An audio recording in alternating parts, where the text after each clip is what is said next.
We live in a critical moment for climate action, but also at a time of significant macro uncertainty, economic, political, as well as social.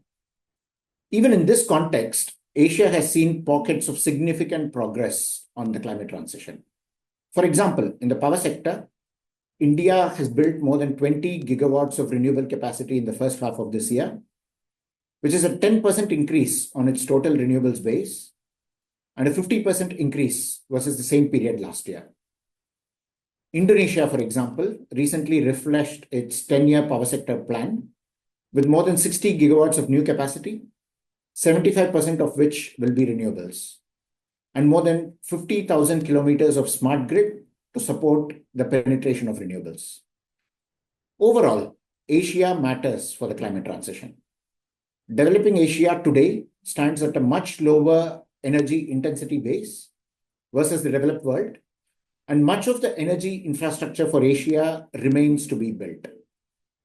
I would say there are three considerations for Asia to keep in mind to lead in the climate transition.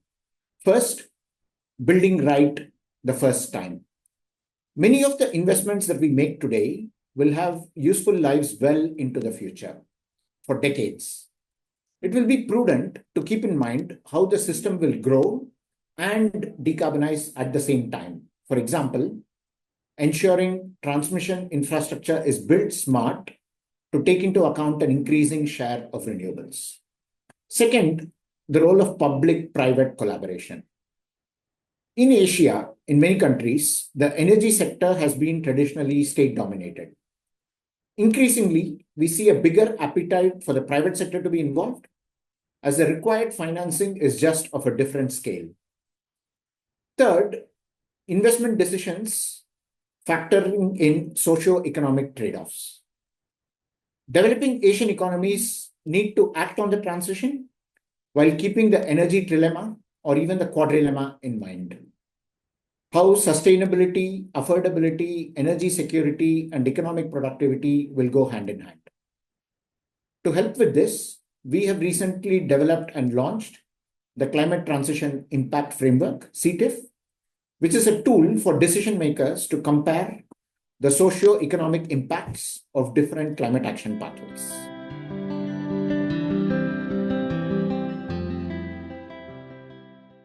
The good news is that most of the technologies that we need to get to a zero carbon world already exist today. Climate technologies like hydrogen, ammonia, carbon capture and storage could play a significant role in the world's energy transition, particularly in hard-to-abate sectors.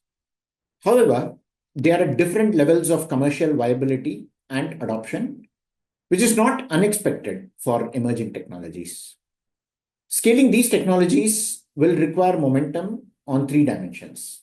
First, building a bankable business case. We have seen, in the case of other clean technologies such as solar, electric vehicles, and battery storage, a step change in adoption as the cumulative effect of years of innovation brought them past a tipping point for commercial adoption. Likewise, in CCS, we can anticipate that costs could come down by 10 to 20% in the post-2030 world if we look at levers related to design, delivery, scale, and financing.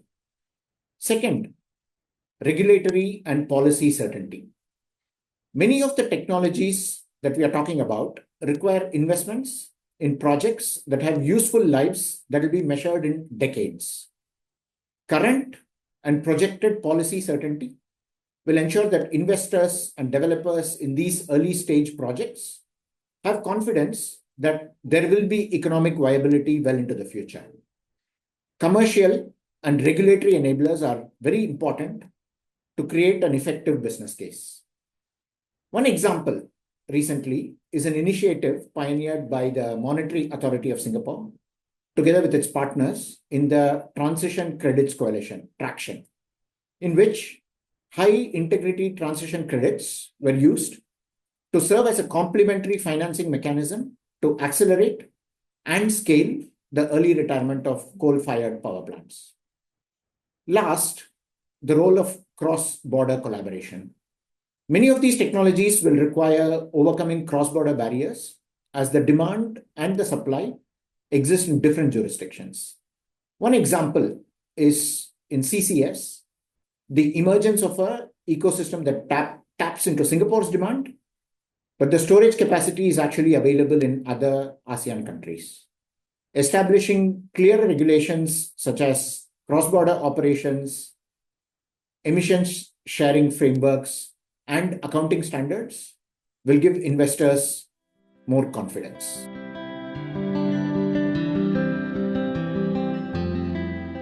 It has been a decade since the Paris Climate Agreement, and we are right in the middle of what many call the decisive decade for climate action. The years leading up to 2030 and beyond are absolutely critical for setting the trajectory to meet both our 2030 and 2050 climate targets. While technologies like solar and wind have seen impressive growth, the pace of deployment still falls well short of what's needed. Challenges remain around weak business cases, policy uncertainty for developers and investors, lack of cost competitiveness for consumers, and the need to prove that solutions can scale in an environment of raw material constraints, labor shortages, and long permitting cycles. This is why I believe the SU theme, Envisioning Energy Tomorrow, Building Systems Today, is so relevant. It highlights the urgency for governments, companies, and other stakeholders to reassess their strategies in light of changing economic and geopolitical landscape. We need to accelerate the systems and investments needed today to enable future breakthroughs. There is still a window of opportunity, but we have to act decisively and collaboratively to make the most of it.